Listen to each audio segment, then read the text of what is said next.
Hello friends, welcome to the success Kendra. Friends, आज इस video में हम लोग बिहार एसएससी सीजीएल वैकेंसी 2022 यानी कि सचिवालय सहायक भर्ती 2022 के लिए एक नया प्रैक्टिस बुक का सेट नंबर 1 कवर करने वाले हैं। देखिए फ्रेंड्स, ओवरऑल हमारा यह बिहार एसएससी सीजीएल यानी कि सचिवालय सहायक भर्ती का 21वां प्रैक्टिस सेट है। साथ ही साथ हमने एडुटेरिया का भी practice set 15 practice set cover कर लिया। तो इस प्रकार से अगर देखा जाए तो फ्रेंड्स, आज हमारा यह 36वां प्रैक्टिस सेट है। 21 इसका और 15 इसका, तो यह 36वां हमारा प्रैक्टिस सेट है। फ्रेंड्स, अगर आप चैनल पर पहली बार विजिट कर रहे हैं तो चैनल को सब्सक्राइब करके बेल आइकन को जरूर दबा लीजिएगा, ताकि जब भी बिहार एसएससी सीजीएल 2022 से संबंधित कोई भी इंपॉर्टेंट वीडियो अपलोड किया जाए तो उसका नोटिफिकेशन सबसे पहले आपके पास पहुंच जाए। तो चलिए फ्रेंड्स, बिना देरी किए हुए आज का सेशन स्टार्ट करते हैं। फ्रेंड्स, प्लीज़ वीडियो को लाइक कर दीजिएगा और जब सेशन समाप्त होगा तो इसे शेयर भी जरूर कर दीजिएगा। फ्रेंड्स, जैसे कि मैंने आपको बताया कि इस वीडियो में हम लोग बिहार एसएससी सीजीएल वैकेंसी 2022 यानी कि सचिवालय सहायक भर्ती 2022 के लिए नया प्रैक्टिस बुक को कवर करेंगे। तो चलिए फ्रेंड्स, सेशन आज का स्टार्ट करते हैं। फ्रेंड्स, प्लीज़ पहले वीडियो को लाइक कर दीजिएगा। आज के सेशन का पहला प्रश्न देखेंगे कि बारदोली सत्याग्रह 1928 का नेतृत्व किसने किया था। देखिए फ्रेंड्स, अगर आपको आंसर पहले से पता है तो आप आंसर कमेंट बॉक्स में देकर के बताते चलिएगा। साथ ही साथ जो भी मैं एक्सप्लेन करूँगा उसको आप ध्यानपूर्वक जरूर सुनिएगा। इससे क्या होगा कि एक प्रश्न के साथ साथ आपके 2 से 3 प्रश्न जो है कवर होते चलेंगे। तो यहाँ पर ध्यान दीजिएगा, गुजरात के किसानों का लगान वृद्धि के विरोध में सरदार वल्लभ भाई पटेल ने अक्टूबर 1928 में वारदोली सत्याग्रह का नेतृत्व किया था। अक्टूबर 1928 में वारदोली सत्याग्रह का नेतृत्व सरदार वल्लभ भाई पटेल ने किया था। ऑप्शन नंबर इसका सी जो होगा करेक्ट आंसर हो जाएगा। फ्रेंड्स, वीडियो के लास्ट में आप सभी लोग अपना अपना स्कोर जरूर कमेंट करके बताइएगा। देखिए, किस वायसराय के शासनकाल में पहला फैक्ट्री अधिनियम जो है पारित किया गया था। बताइए, पहला फैक्ट्री अधिनियम किस वायसराय के काल में पारित किया गया था। तो देखिए, रिपन के द्वारा, लॉर्ड रिपन के द्वारा सन 1881 में जो है, सन 1881 में प्रथम कारखाना अधिनियम लाया गया था। साथ ही साथ 1881 में लॉर्ड रिपन के समय में पहली बार नियमित जनगणना कराई गई थी। और फ्रेंड्स, 1882 में लॉर्ड रिपन ने वर्नाक्यूलर प्रेस एक्ट को रद्द किया था, निरस्त किया था। वर्नाक्यूलर प्रेस एक्ट को लागू किसने किया था? तो 1878 में लॉर्ड लिटन ने जो है लागू किया था। राइट आंसर लॉर्ड रिपन हो जाएगा, ऑप्शन नंबर सी। जो भी मैं एक्सप्लेन करूंगा ध्यानपूर्वक सुनिएगा। देखिए, वाइकम सत्याग्रह 1924-25 कहाँ चलाया गया था? तो देखिए, वाइकम सत्याग्रह जो है ये 1924-25 में हुआ था। कहाँ पर हुआ था? तो यह अस्पृश्यता के खिलाफ यह आंदोलन त्रावणकोर, केरल में चलाया गया था। इसके नेतृत्वकर्ता कौन थे? तो इसके नेतृत्वकर्ता टी.के. माधवन, के. कैलपन और के.पी. केशव मेनन थे। ये नाम आपको ध्यान रखना है। राइट आंसर इसका हो जाएगा आपका option number A, Kerala. Next question है हमारा, और देखिए फ्रेंड्स, इससे पहले 2011 से लेकर के अब तक जितने भी बिहार एसएससी में प्रश्न पूछे गए हैं उन सभी प्रश्नों को हम लोग सब्जेक्ट वाइज अलग अलग वीडियो में कवर किए हुए हैं। हमने हिस्ट्री का कवर कर लिया है, पॉलिटी का कर लिया है, ज्योग्राफी का कर लिया है। साथ ही साथ पुस्तक और लेखक से संबंधित जितने भी प्रश्न पूछे गए हैं उनको हमने अलग वीडियो में कवर किया हुआ है। लिंक आपको डिस्क्रिप्शन बॉक्स में मिल जाएगा, देख लीजिएगा। साथ ही साथ एडुटेरिया का जो नया प्रैक्टिस बुक वॉल्यूम 1 आया हुआ है सचिवालय सहायक के लिए, उसको भी मैंने आपको टोटल 15 सेट उसका कवर करवा दिया है। सभी का लिंक डिस्क्रिप्शन में मिलेगा, देख लीजिएगा। 1855 में संथालों ने किस अंग्रेज कमांडर को हराया था? तो देखिए, 1855 के संथाल विद्रोह का नेतृत्व जो है किसने किया था? तो सिद्धू, कान्हू, चांद और भैरव ने किया था। और यह विद्रोह भागलपुर के भोगनाडीह गांव में हुआ था। और संथाल विद्रोह को दबाने के लिए मेजर बारो के नेतृत्व में एक सेना भेजी गई थी, जिसे संथालों ने हरा दिया था। ऑप्शन नंबर इसका सी जो होगा करेक्ट आंसर हो जाएगा। उसके बाद देखिएगा कि बंबई में अखिल भारतीय व्यापार संघ कांग्रेस AITUC की स्थापना कब हुई थी? बताइए, राइट आंसर इसका क्या हो जाएगा? तो देखिए, इसका स्थापना जो है सन 1920 में हुई थी। लाला लाजपत राय इस संगठन के पहले अध्यक्ष थे। ठीक है, राइट आंसर 1920 हो जाएगा। उसके बाद देखिएगा कि निम्नलिखित में से कौन सा सही सुमेलित है। यहाँ पर सही सुमेलित आपको बताना है। चंपारण सत्याग्रह संबंधित व्यक्ति महात्मा गांधी, सही दिया गया है। अहमदाबाद मिल श्रमिक 1918 में हुआ था। मोरारजी देसाई, ये गलत है, महात्मा गांधी इससे संबंधित थे।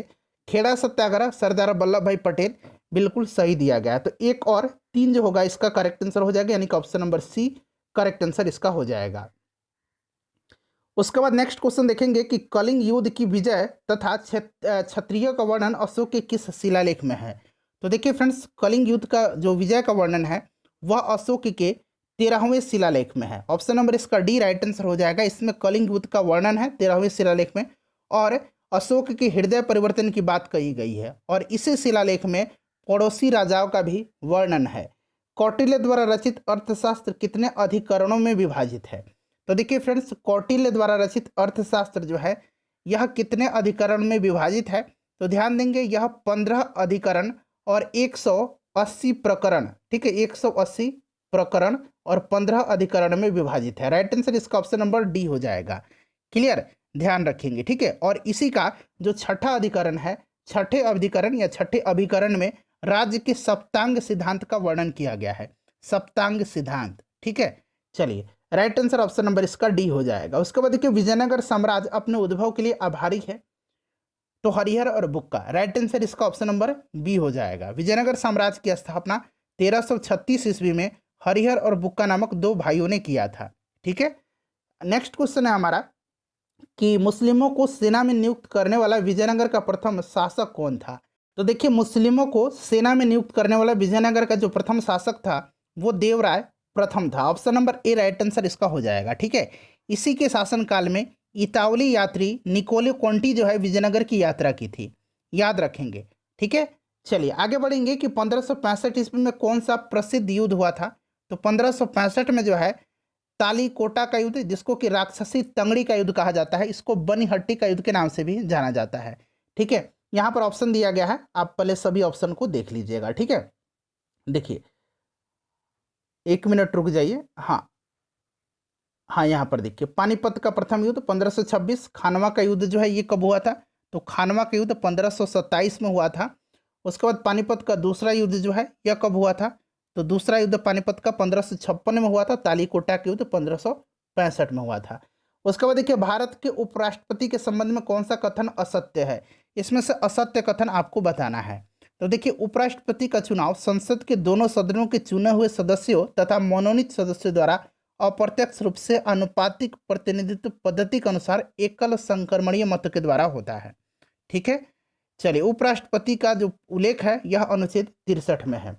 उसके बाद देखिए, उपराष्ट्रपति का चुनाव भारत का राष्ट्रपति करता है, यह जो है गलत दिया गया है, ठीक है। उपराष्ट्रपति राज्यसभा का सभापति होता है, सही है। 35 वर्ष की होनी चाहिए आयु, ये भी सही है। और भारत के प्रथम उपराष्ट्रपति एस राधाकृष्णन थे, ये भी सही दिया गया है। उसके बाद देखिए, भारतीय संविधान में संशोधन के लिए विधेयक लाया जा सकता है। तो भारतीय संविधान में संशोधन के लिए विधेयक जो है सदन के किसी भी सदन में, लोकसभा में या राज्यसभा में लाया जा सकता है, ठीक है।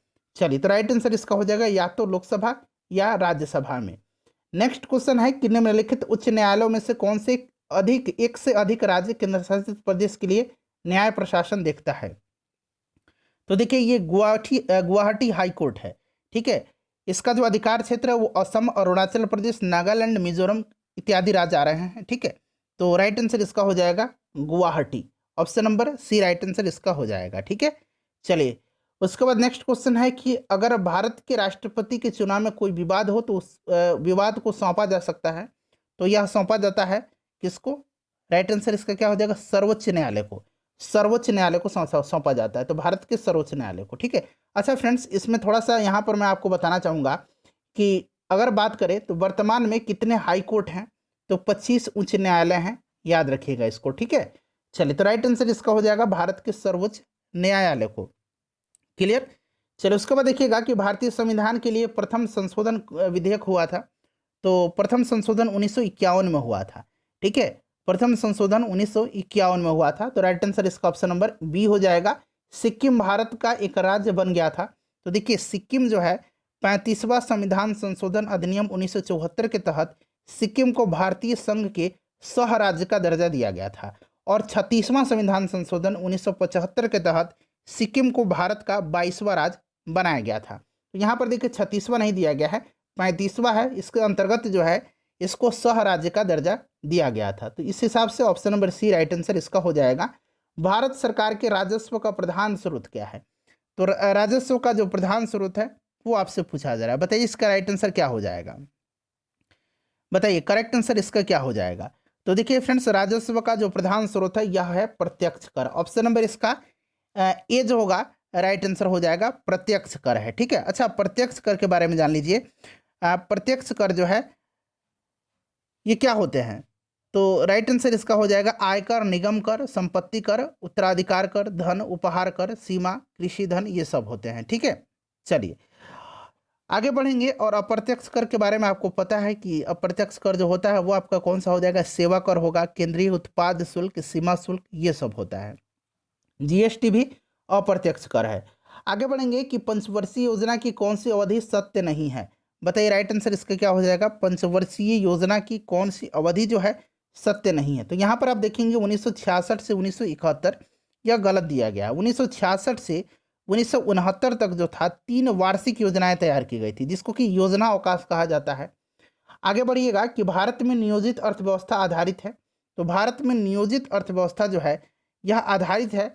तो राइट आंसर इसका क्या हो जाएगा? मिश्रित अर्थव्यवस्था को अपनाया गया है भारत में। भारत में नियोजित अर्थव्यवस्था के तहत मिश्रित अर्थव्यवस्था को अपनाया गया है, जिसमें लोक एवं निजी दोनों ही क्षेत्रों को प्रमुखता प्राप्त है। तो राइट आंसर इसका मिश्रित अर्थव्यवस्था हो जाएगा। भारत में आय का सबसे बड़ा स्रोत क्या है? भारत में आय का सबसे बड़ा स्रोत जो है ये उत्पाद एवं सीमा शुल्क दोनों है। उत्पाद एवं सीमा शुल्क दोनों है। चुंगी कर सीमा शुल्क को कहा जाता है। ठीक है, तो यहाँ राइट आंसर ऑप्शन नंबर इसका मेरे हिसाब से डी होना चाहिए। ठीक है, डी इसका सही आंसर हो जाएगा। आगे बढ़ेंगे, अगला प्रश्न कर लेंगे। नेक्स्ट क्वेश्चन है 22 नंबर की भारत की उन्नति संतोषजनक रही थी। भारत की उन्नति कुल राष्ट्रीय उत्पाद में बढ़ोतरी के संबंध में संतोषजनक रही है। ऑप्शन नंबर इसका ए राइट आंसर हो जाएगा। निम्नलिखित में से बिहार के किस जिले में भोजपुरी नहीं बोली जाती है? तो भोजपुरी जो है दरभंगा में नहीं बोली जाती है। ठीक है, दरभंगा में कौन सी भाषा बोली जाती है? तो देखिए दरभंगा में मैथिली बोली जाती है। बाकी बक्सर, आरा, चंपारण, पूर्वी पश्चिमी, ठीक है, सिवान, गोपालगंज, छपरा, ये सब में भोजपुरी बोली जाती है। चलिए आगे बढ़ेंगे कि समा चकेवा लोक पर्व बिहार में मुख्यतः किस क्षेत्र में मनाया जाता है? तो समा चकेवा जो है यह बिहार के मिथिला क्षेत्र में मनाया जाता है। ऑप्शन नंबर इसका सी राइट आंसर हो जाएगा, मिथिला क्षेत्र में। ठीक है, यह भाई बहन का मध्य जो है घनिष्ठ जो प्यार है, संबंध है, दर्शाने का वाला यह एक प्रमुख त्यौहार है। 2011 की जनगणना के अनुसार राज्य की कुल ग्रामीण जनसंख्या कितनी है प्रतिशत में? तो यह है कितना? 88.7%। तो देखिए यहाँ 88.71 दिया गया है। वहीं अगर आपसे पूछा जाता नगरीय जनसंख्या प्रतिशत तो 11.3% हो जाता। ठीक है, याद रखेंगे, ध्यान रखिएगा। और दशकीय वृद्धि दर कितनी रही है 2011 की जनगणना के अनुसार? तो ये 25.4% रही है। ठीक है, जनसंख्या कितनी है बिहार की? तो बिहार की जनसंख्या 10 करोड़, यहाँ मैं लिख देता हूँ 10,40,99,452 है। ठीक है, ये याद रखेंगे आप। चलिए उसके बाद देखिएगा कि बिहार भारत के किस भाग में स्थित है? बिहार जो है यह भारत के किस भाग में स्थित है? तो फ्रेंड्स यह उत्तर पूर्व में स्थित है। उसके बाद देखिए बिहार की उत्तर से दक्षिण तक की लंबाई कितनी है? तो उत्तर से दक्षिण की लंबाई 345 किलोमीटर है। कितनी है? 345 किलोमीटर है। वहीं अगर आपसे पूछा जाता है कि पूर्व से पश्चिम की लंबाई कितनी है? तो 483 किलोमीटर है। क्लियर? समुद्र तल से औसत ऊंचाई कितनी है? तो 173 फीट है, या फिर मीटर में अगर पूछा जाए तो 53 मीटर है। इसको ध्यान रखेंगे, समुद्र तल से औसत ऊंचाई। और समुद्र तट से दूरी कितनी है? तो लगभग 200 किलोमीटर है। ठीक है, ये सब आपको ध्यान रखना है। चलो उसके बाद देखिएगा कि बिहार के कितने जिले बाढ़ प्रवण हैं, यानी कि 12 प्रभावित जिले हैं। तो फ्रेंड्स अगर हम बात करें तो 38 जिले हैं टोटल, और इनमें से 28 जिले जो है ये बाढ़ से प्रभावित हैं, और 15 जिले में अत्यंत जो है ज़्यादा बाढ़ आता है। ठीक है, तो यहाँ 28 हो जाएगा राइट आंसर इसका। उसके बाद देखिए त्रिवेणी नहर का संबंध किस नदी से है? बताइएगा, त्रिवेणी नहर का संबंध जो है किस नदी से है? तो देखिए त्रिवेणी नहर जो है ना फ्रेंड्स, यह नहर, इसका निर्माण 1904 में हुआ था। 1904 1904 में हुआ था। और यह नहर भारत नेपाल सीमा के समीप पश्चिम चंपारण में त्रिवेणी नामक स्थान से गंडक नदी से निकाली गई है। राइट आंसर इसका गंडक हो जाएगा। निम्नलिखित में से कौन सौरमंडल का भाग नहीं है? सौरमंडल का भाग जो है इसमें से कौन सा नहीं है? तो निहारिका नहीं है। अगला प्रश्न है कि मंगल एवं बृहस्पति ग्रहों के बीच, मंगल एवं बृहस्पति ग्रहों के मध्य सूर्य की परिक्रमा करने वाले खगोलीय पिंड को क्या कहा जाता है? तो फ्रेंड्स इनको क्या कहा जाता है? बताइए राइट आंसर इसका क्या हो जाएगा? तो फ्रेंड्स इनको क्षुद्र ग्रह कहा जाता है। क्षुद्र ग्रह बृहस्पति और मंगल के मध्य विद्यमान छोटे छोटे आकाशीय पिंडों को कहा जाता है। आगे बढ़ेंगे कि वह काल्पनिक रेखा जो पृथ्वी को 2 भागों में बांटती है क्या कहलाती है? तो फ्रेंड्स इसको क्या कहा जाता है? तो फ्रेंड्स इसको कहा जाता है, बताइए राइट आंसर क्या हो जाएगा? करेक्ट आंसर क्या हो जाएगा इसका?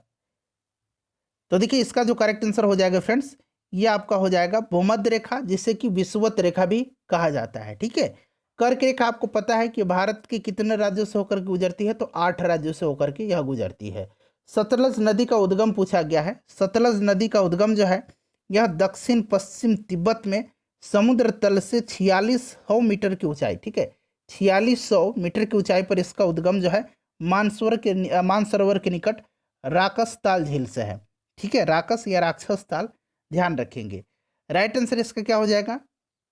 तिब्बत हो जाएगा। ऑप्शन नंबर इसका जो है बी जो होगा करेक्ट आंसर होगा। उसका ऑप्शन नंबर डी, यहाँ पर देखिए गलती हुआ है, डी यहाँ पर होगा, तो option number D correct answer हो जाएगा। सियाचिन ग्लेशियर भारत के किस राज्य में है? तो देखिए फ्रेंड्स यहाँ पर ध्यान दीजिएगा, सियाचिन ग्लेशियर जो है अब यहाँ पर भारत के यह लद्दाख केंद्र शासित प्रदेश पर है, तो यहाँ पर अब लद्दाख बना लीजिएगा। ठीक है, चलिए लद्दाख याद रखेंगे। आगे बढ़ेंगे कि भारत की तटरेखा की लंबाई कितनी है? भारत की तटरेखा की लंबाई जो है ये आपका हो जाएगा 7516.6 kilometre. Option number D right answer हो जाएगा। चलिए उसके बाद नेक्स्ट क्वेश्चन कर लेंगे, और सबसे लंबी तटरेखा वाला राज्य जो है गुजरात है। ठीक है, बिहार में वैशाली की नगर बधू अम्रपाली किसके शासनकाल में थी? बताइए राइट आंसर इसका क्या हो जाएगा?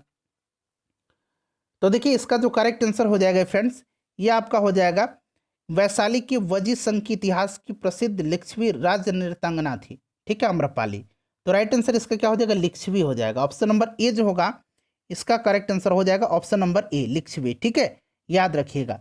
चलिए आगे बढ़ेंगे, नेक्स्ट क्वेश्चन कर लेंगे कि सम्राट अशोक महान जिसने 40 वर्षों तक भारत में राज किया, उसकी राजधानी उस समय कहाँ थी, उसका नाम क्या था? तो फ्रेंड्स राजधानी जो थी पाटलिपुत्र थी। ऑप्शन नंबर सी जो होगा राइट आंसर हो जाएगा। राजधानी कहाँ थी? तो पाटलिपुत्र थी। आगे बढ़िएगा कि टाइम मैगजीन द्वारा जिसे 2021 के लिए पर्सन ऑफ द ईयर चुना गया है वो कौन है? तो फ्रेंड्स बताइए राइट आंसर इसका क्या हो जाएगा? बताइए 38 का करेक्ट आंसर क्या हो जाएगा? तो फ्रेंड्स ये एलन मस्क हैं। उसके बाद देखिएगा कि 31वां व्यास सम्मान 2021 के लिए किसे चुना गया है?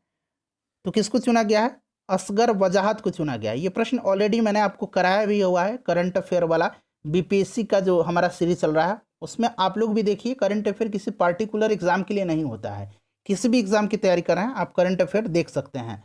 देखिए वर्ष 2022 के अंत तक निजी स्पेस कंपनी स्काईरूट एरोस्पेस ने भारत के पहले निजी रॉकेट को लॉन्च करने की घोषणा की है। उसका नाम क्या है? इसका नाम जो है क्या है फ्रेंड्स? तो विक्रम-1 है।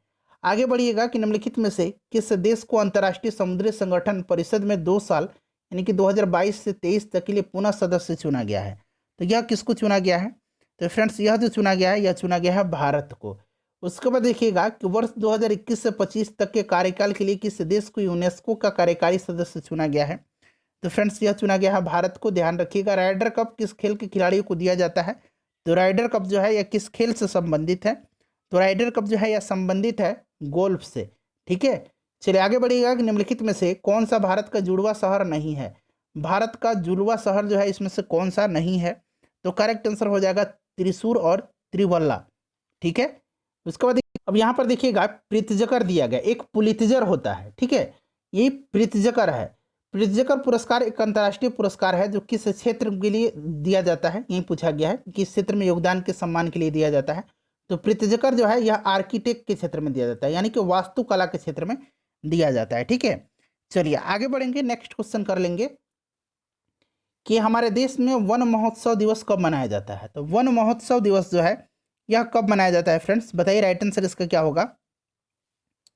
तो देखिए वन महोत्सव दिवस जो है यह मनाया जाता है 1 जुलाई के दिन। अगला प्रश्न कि राष्ट्रमंडल का महासचिव चुने जाने वाला पहला भारतीय कौन था? पहला भारतीय जो था ये कौन था? तो यह कमलेश शर्मा थे। अंतर्राष्ट्रीय हॉकी महासंघ का मुख्यालय कहाँ अवस्थित है? अंतर्राष्ट्रीय हॉकी महासंघ का मुख्यालय जो है ये स्विट्जरलैंड में है। उसके बाद देखिए हाल ही में जारी नवीनतम आंकड़े के अनुसार जल जीवन मिशन के तहत ग्रामीण नल जल कनेक्शन मुहैया कराने में बिहार पूरे भारत में किस स्थान पर है? बिहार जो है पूरे भारत में किस स्थान पर है? यहाँ पर देखिए दिया गया है। राइट आंसर इसका क्या हो जाएगा? बताइए करेक्ट आंसर। तो देखिए फ्रेंड्स इसका जो करेक्ट आंसर हो जाएगा ये आपका चौथा हो जाएगा। हाल ही में लिखित पुस्तक a dream of revolution a biography of Jayaprakash Narayan पुस्तक के लेखक कौन है? तो इस पुस्तक को किसने लिखा है? इसको लिखा है बिमल प्रसाद और सुजाता प्रसाद, यानी कि ऑप्शन नंबर डी, ए और बी दोनों हो जाएगा। उसके बाद देखिए इलेक्ट्रॉन वोल्ट जो है यह किसकी इकाई है? इलेक्ट्रॉन वोल्ट जो है किसकी इकाई है? तो इलेक्ट्रॉन वोल्ट ऊर्जा की एक इकाई है। ठीक है, यह किसकी इकाई है? तो ऊर्जा की यह एक इकाई है। उसके बाद देखिएगा कि गुर्दे, खाली स्थान दिया गया, किडनी की संरचनात्मक और कार्यात्मक इकाई कौन सी है? तो फ्रेंड्स इसको नेफ्रॉन कहा जाता है, नेफ्रॉन। ठीक है, और एक न्यूरॉन होता है, यह तंत्रिका तंत्र की कार्यात्मक इकाई है न्यूरॉन, और नेफ्रॉन जो है यह किडनी की है। निम्न में से किसकी बीमा रैखिक संवेग की बीमा के समान होती है? तो यह किसकी होती है फ्रेंड्स? यह आवेग की होती है। ठीक है, आवेग की बीमा जो होती है यह रैखिक संवेग की बीमा के समान होती है। आवेग क्या होता है? किसी पिंड की गति पर बल के कुल प्रभाव को आवेग कहा जाता है। आवेग जो होता है एक सदिश राशि होता है। निम्नलिखित में से कौन सी ऐसी प्रक्रिया है जिसमें गर्म कम सघन पदार्थ ऊपर की ओर उठते हैं और उन्हें ठंडे अधिक सघन पदार्थों द्वारा प्रतिस्थापित कर दिया जाता है? तो फ्रेंड्स यह है संवहन। ठीक है, कन्वेक्शन इसको कहा जाता है। यह ऐसी प्रक्रिया होती है जिसमें गर्म और कम सघन पदार्थ ऊपर की ओर उठते हैं तथा उन्हें ठंडे अधिक सघन पदार्थों के द्वारा प्रतिस्थापित कर दिया जाता है। संवहन ऊष्मा के स्थानांतरण की एक विधि है। ठीक है, इसको ध्यान रखेंगे। उसके बाद देखिए हाइड्रोजन के कितने समस्थानिक है? तो हाइड्रोजन के 3 समस्थानिक है, प्रोटियम, ड्यूटीरियम और ट्राइटियम। ठीक है, याद रखेंगे, प्रोटियम, ड्यूटीरियम और ट्राइटियम। ट्राइटियम जो है यह रेडियो सक्रिय तत्व है और हाइड्रोजन का यह तीसरा समस्थानिक है। तो राइट आंसर इसका 3 हो जाएगा। उसके बाद देखिए दो विलयनों को कब आइसोटोनिक कहा जाता है? आइसोटोनिक कहा जाता है, बताइए।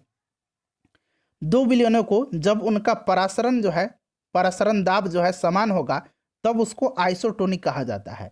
तो राइट आंसर इसका क्या हो जाएगा? परासरण दाब समान हो। उसके बाद देखिए किसी तत्व की परमाणु संख्या निम्नलिखित में से किसकी संख्या के बराबर होती है? तो परमाणु संख्या जो होती है यह किसके बराबर होती है? तो ध्यान रखेंगे परमाणु संख्या जो होती है ये प्रोटॉन की संख्या के बराबर होती है। तो राइट आंसर यहाँ पर देखिए नाभिक के प्रोटॉन की संख्या के बराबर। ठीक है, चलिए आगे बढ़ेंगे कि जल में कठोरता पैदा करने वाले 2 धातु कौन कौन से हैं? तो कौन से हैं फ्रेंड्स? यह धातु कैल्शियम है और मैग्नीशियम है। तो यहाँ पर देखिए कैल्शियम और मैग्नीशियम दिया गया। उस निष्क्रिय गैस का नाम क्या है जिसे आधुनिक आवर्त सारणी के आवर्त सारणी में पहले आवर्त में रखा गया है? तो ये हीलियम है, आपको पता है, इसको पहले आवर्त में रखा गया है। Helium, neon, argon, krypton, जेनन, radon, ये सभी 18वें वर्ग के तत्व हैं। ठीक है, इनको नोबल गैस, अक्रिय गैस या उत्कृष्ट गैस कहा जाता है। क्लियर? तो राइट आंसर इसका हीलियम हो जाएगा। चलो उसके बाद 60 नंबर क्वेश्चन कर लेंगे। देखिए 60 नंबर क्वेश्चन है, बाकी का ऑप्शन यहाँ पर दिया गया। प्रकाश तरंगे क्या हैं? तो देखिए प्रकाश तरंग जो है यह एक विद्युत चुंबकीय तरंग है और यह एक अनुप्रस्थ तरंग है। ठीक है, याद रखेंगे इसको। ध्वनि तरंग जो है ये अनुदैर्घ्य तरंग का उदाहरण है। ठीक है, अनुदैर्घ्य तरंग का ध्वनि। राइट आंसर इसका विद्युत चुंबकीय तरंग हो जाएगा। उसके बाद देखिएगा कि गैल्वेनोमीटर के द्वारा पता लगाया जाता है, गैल्वेनोमीटर के द्वारा धारा का पता लगाया जाता है। ऑप्शन नंबर इसका सी राइट आंसर इसका हो जाएगा। ठीक है, चलिए आगे बढ़ेंगे। नेक्स्ट क्वेश्चन है कि द ओरिजिन ऑफ स्पीसीज नामक पुस्तक के लेखक कौन है? तो ये चार्ल्स डार्विन है। उसके बाद देखिएगा कि ग्वाइटर अथवा थायराइड ग्रंथि की अस्वाभाविक वृद्धि निम्न में से किसकी कमी से होती है? तो ग्वाइटर रोग जो होता है, आपने पढ़ा होगा कि ग्वाइटर जो रोग होता है ये किसके कारण से होता है? तो आयोडीन की कमी के कारण होता है। ठीक है, चलिए आगे बढ़ेंगे। राइट आंसर इसका क्या हो जाएगा? ऑप्शन नंबर यहाँ पर देखिए ये हो जाएगा। उसके बाद देखिए निम्नलिखित में से किसमें वास्तविक केंद्रक नहीं पाया जाता है? तो वास्तविक केंद्रक जो है यह बैक्टीरिया में नहीं पाया जाता है, यानी कि जीवाणु में नहीं पाया जाता है, क्योंकि यह एक कोशिकीय होता है।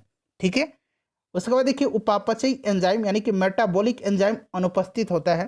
तो मेटाबॉलिक एंजाइम जो है यह वायरस में यानी कि विषाणु में जो है अनुपस्थित रहता है।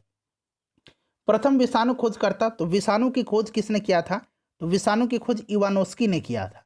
किसने किया था? इवानोस्की ने किया था। राइट आंसर यहाँ पर देखिए इवानोस्की हो जाएगा। उसके बाद देखिए सबसे बड़ा विषाणु कौन सा है? इसमें से सबसे बड़ा विषाणु जो है यह चिकन पॉक्स है। चिकन पॉक्स यानी कि पॉक्स विषाणु हो जाएगा इसका राइट आंसर। ठीक है, चलिए राइट आंसर इसका हो जाएगा पॉक्स। ठीक है, पॉक्स विषाणु यानी कि ऑप्शन नंबर इसका जो है ये जो होगा करेक्ट आंसर हो जाएगा।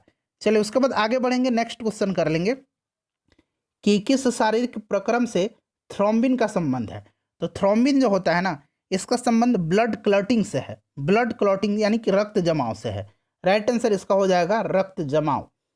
उसके बाद देखिएगा कि एमनियोसेंटोसिस एक तरीका है जो बताता है तो फ्रेंड्स यह लिंग को बताता है, भ्रूण का जो लिंग होता है उसको बताता है, तो भ्रूण के लिंग को बताता है। बीएमडी परीक्षण किया जाता है पहचानने के लिए, तो यह ऑस्टियोपोरोसिस को, ठीक है, यह हड्डी से संबंधित बीमारी है ऑस्टियोपोरोसिस।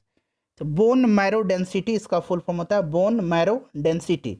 ज्वर क्या है, फीवर क्या है, तो फीवर जो है फ्रेंड्स यह क्या है बताइए, राइट आंसर इसका क्या हो जाएगा। तो देखिए फीवर जो है ना, रक्त कणिकाओं में सूजन को ज्वर कहा जाता है, रक्त कणिकाओं की सूजन हो जाएगा इसका। उसके बाद देखिए जैव कोशिका यानी कि एनिमल सेल में कौन सा पावर हाउस कहलाता है, तो देखिए फ्रेंड्स राइट आंसर इसका क्या हो जाएगा, कोशिका का पावर हाउस माइटोकॉन्ड्रिया को कहा जाता है, ठीक है। कोशिका की आत्महत्या की थैली लाइसोसोम को कहा जाता है, प्रोटीन की फैक्ट्री राइबोसोम को कहा जाता है। उसके बाद देखिए यहाँ पर मिलान करना है और मिलान करके आपको राइट आंसर बताना है। देखिए यहाँ पर एक तरफ भौतिक राशियां दी गई हैं, दूसरी तरफ उनकी इकाई दिया गया है। तो त्वरण का क्या हो जाएगा, त्वरण का बताइए राइट आंसर क्या हो जाएगा। तो यहाँ पर फ्रेंड्स आप देखेंगे त्वरण का जो है ये आपका हो जाएगा मीटर पर सेकंड स्क्वायर, ठीक है। उसके बाद चलिए बल का क्या हो जाएगा बताइए, तो देखिए बल का जो है न्यूटन हो जाएगा, न्यूटन यहाँ दिया गया है। कार्य का क्या हो जाएगा, कार्य का जो है जूल हो जाएगा, और आवेग का न्यूटन सेकंड हो जाएगा। तो इसको अब आप लोग मिला लीजिएगा। चलिए आगे बढ़ेंगे कि निम्नलिखित में से, यहाँ पर देख लीजिएगा कि निम्नलिखित तापमापियों में से किसे पायरोमीटर कहा जाता है। पायरोमीटर जो है किसको कहा जाता है, तो पायरोमीटर जो होता है यह पूर्ण विकिरण तापमापी को कहा जाता है, पूर्ण विकिरण तापमापी को। उसके बाद झूठ का पता लगाने वाला यंत्र किस नाम से जाना जाता है, इसका आंसर आप कमेंट करके बताइएगा। फ्रेंड्स अपना स्कोर कमेंट करा बता दीजिए कर करके। जितने भी GK GS science current affair के प्रश्न थे उसको मैंने कवर करा दिया। वीडियो को लाइक कर दीजिएगा और इसे शेयर कर दीजिए।